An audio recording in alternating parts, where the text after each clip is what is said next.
호랑이는 산중의 왕으로서 사람도 잡아먹는 무서운 존재죠. 얼마나 무서웠냐 하면 산에 가서 호랑이, 범 이런 말을 안 합니다. 호랑이도 제 말을 하면 온다는 말이 있잖아요. 그래서 상군이라고 했죠. 주술적인 힘을 가진 축기의 영물로도 여겨졌습니다. 청룡, 주작, 현무와 함께 사신의 하나로 숭배되고 무덤을 지키는 석호도 있죠. 호랑이 그림은 부적 기능을 하여 대문이나 집안에 붙여놓았습니다.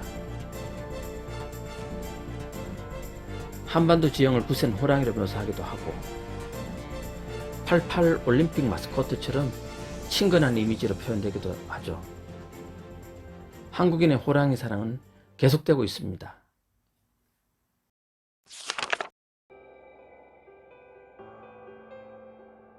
인왕산은 서쪽에서 한양 도성을 감싸 안으며 경복궁을 수호하는 벽호로 인식되어 왔는데 산의 형태까지 호랑이를 닮아 있습니다. 인왕산 모르는 호랑이 없고 암난산 모르는 까치 없다는 말이 있죠. 예로부터 인왕산은 호랑이가 유명했습니다. 급기야 민중들은 호랑이의 왕으로 추대하여 인왕산 호랑이는 전국 호랑이의 우두머리라고 했죠. 서울을 지켜주는 호랑이니 호랑이 중에서도 어떤 이라고 생각한 것일까요? 게다가 선한 사람을 도와주는 의리 있는 호랑이로도 알려졌죠. 조선 왕조에서 인왕산 호랑이는 효자동이라는 지명을 탄생시키는데 한 몫을 했습니다. 북한산 기슭에 있는데요. 지금 박태성의 묘로 가고 있습니다.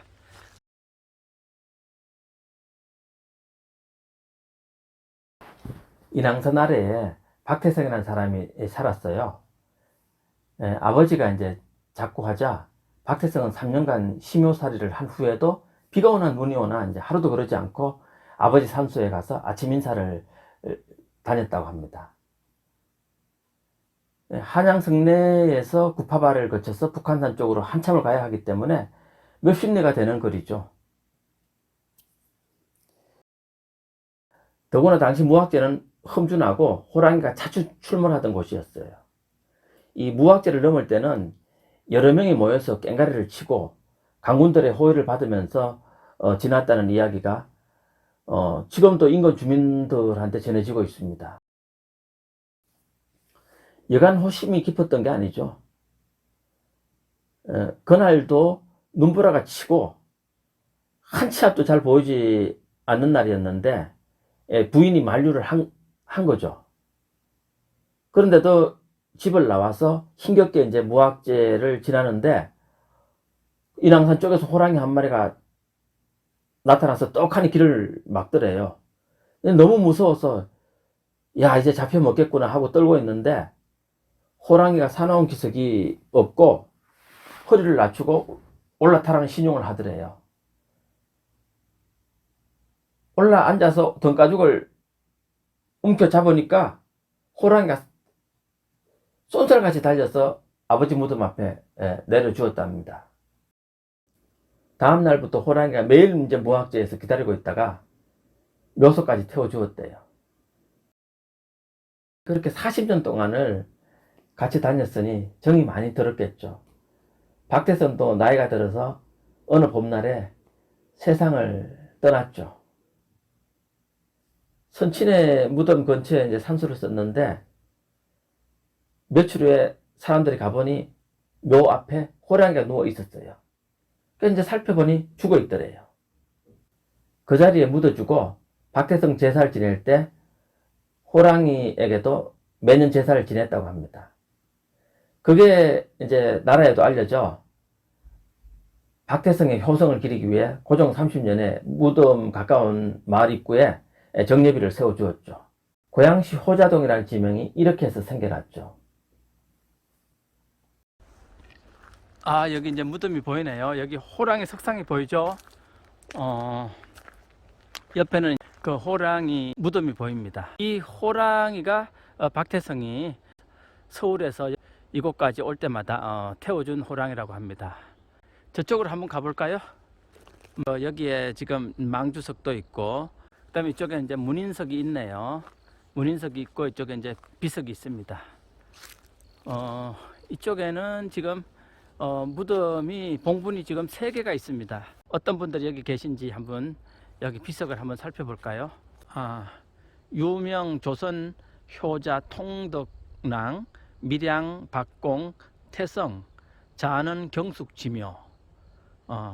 자가 경숙입니다. 그러니까 의인 완산 이 씨가 이제 같이 계시고 김해 김 씨가 또 같이 계십니다. 그래서 부인이 2분이었던 거죠.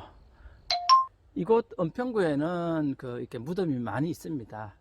왜 은평구에 이렇게 무덤이 많냐 하면 조선시대 때는 그 성저 심리라 그래 가지고 한양 도성에서 심리 안에 있는 곳에는 무덤을 못 쓰게 했어요.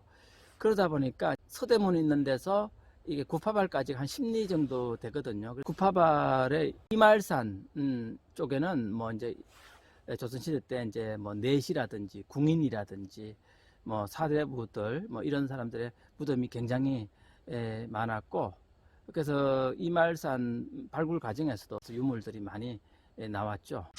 그런데 궁금하지 않으세요? 실제로 인간과 호랑이가 이렇게 친해질 수 있을까요? 과거 산골에서는 산전선과 인간이 친하게 지냈다는 사례가 가끔씩 있었죠.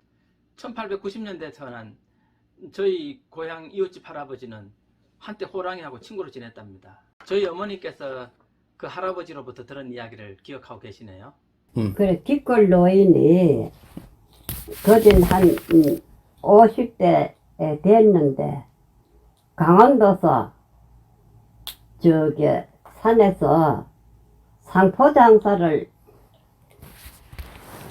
했는데, 그래 산을 넘어 가지고 맨날 장사를 하는데 그 이제 산을 이래 깊은데 이래 오면 호래가 나온다 그래 호래가 나오면 막 못한사 방정을 안 떨고 아이고 네가 잘 나온다, 안 그래도 내가 혼자 심심하디만은 네가 잘 나온다, 일로 온나 얼른 같이 가자 그만. 그러면 같이 이리 앞에 간다 그래 좀 급하면 얼른 빨리 가자 그만 호래가 빨리 가고. 그래 뒤인데 좀 여시 가야 되겠다, 내가 다리 아프다 이거만. 같이 호래가 옆에 앉아가지고 산에서 쉰다 그래. 내 그 얘기 들으니 어디 웃었던다. 그래 호랑이는 해루기 안 하고 내가 정을 베푸면 호랑이도 그걸 다 알고 사람한테 또 정을 베푸고 이제 그래 만날 그 산을 넘어 댕기는데 만날 그 시간만 되면 이 할배 올 때만 되면 호래가 산에서 나와가지고 같이 넘어갔다, 할배가 동네 들어가면 자기 집에 갔다 또 그러고 그러더라네.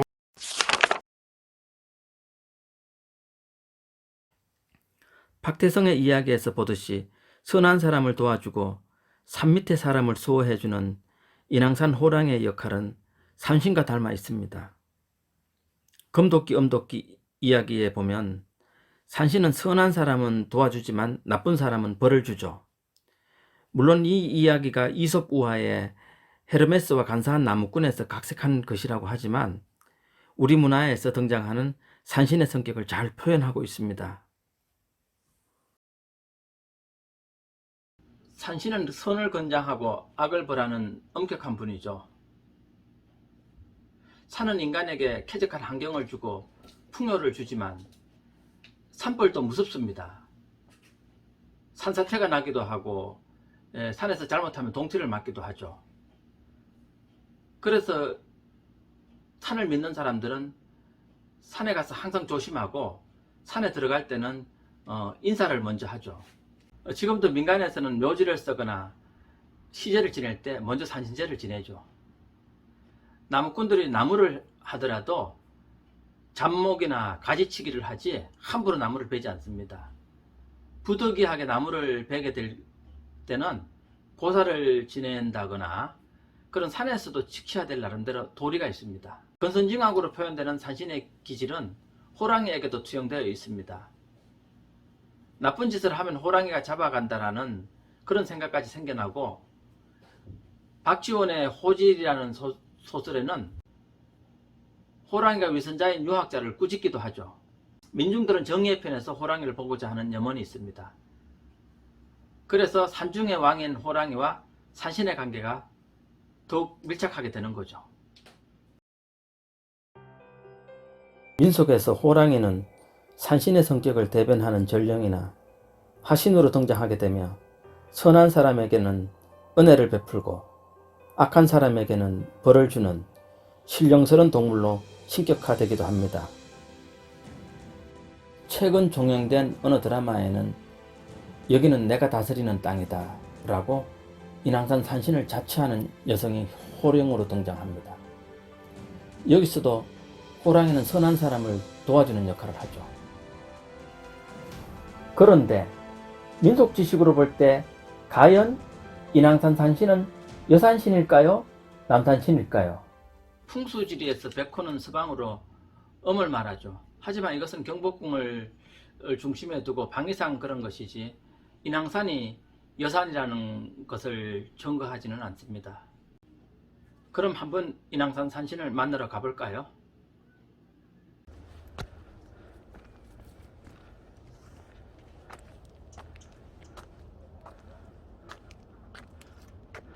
예, 지금 제가 나온 곳은 인왕산 석굴암 산신각이거든요.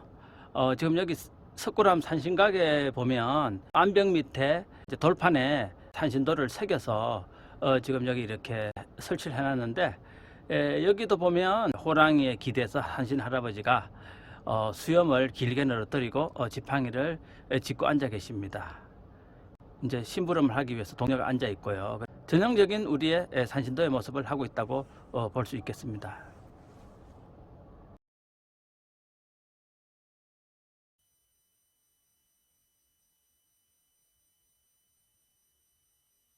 인왕산 암자에 있는 산신각에서 볼 수 있는 산신은 전형적인 할아버지 상이네요. 이것만 가지고 단정할 수는 없겠죠?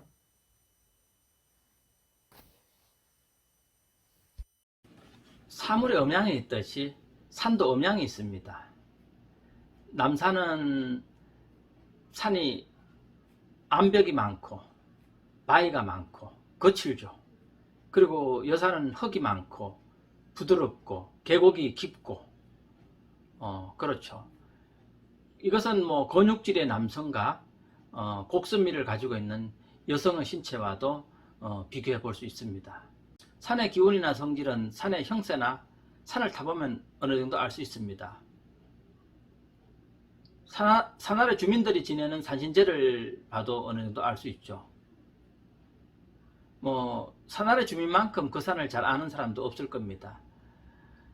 그들의 선조로부터 내려왔던 그런 어떤 정성된 전성 지식 같은 것들도 응축되어 있기 때문에 그 사람들이 잘 알고 있죠. 겸재정선의 인안제석도만 보더라도 인왕산의 어떤 남성적 기운을 느낄 것 같더라고요. 남성적인 산에서는 고기를 많이 올리는 반면에 여산에서는 소체를 올리는 경우도 드물지 않습니다. 그래서 산신제를 지낼 때 올리는 제물만 봐도 산의 성격이 어느 정도 나오죠. 서울의 경우 수락산은 여산으로 벽운동 주민들이 산시성을 지낼 때 육류를 올리지 않습니다. 마른 해물은 올려도 육류는 올리지 않고 또 소체를 주로 올리고요. 술도 올리지 않습니다. 술 대신에 그냥 물을 올리죠. 반면에 인왕산은 육류를 많이 올립니다. 이게 남성적인 산의 어떤 성격이라고도 볼 수 있죠.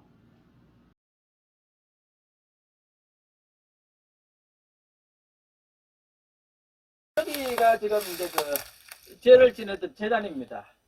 여기서 이제 천제를 지냈죠. 여기서 이제 그 소머리를 올리고 그렇게 해서 제를 지냈어요. 그래서 여기서 지내고 또 산신단에서는 그 돼지고기를 올려서 또 지내고, 가게는 뭐 아마 소머리도 올리고 우족도 올리고 해가지고 푸짐하게 이제 음식을 해가지고 동네 주민들이 나눠 먹었던 것 같아요. 인왕산의 형세나 산을 타보았을 때, 이곳에서 치성을 드리거나 산 아래 사람들의 산재를 보았을 때, 인왕산은 남성적인 산입니다.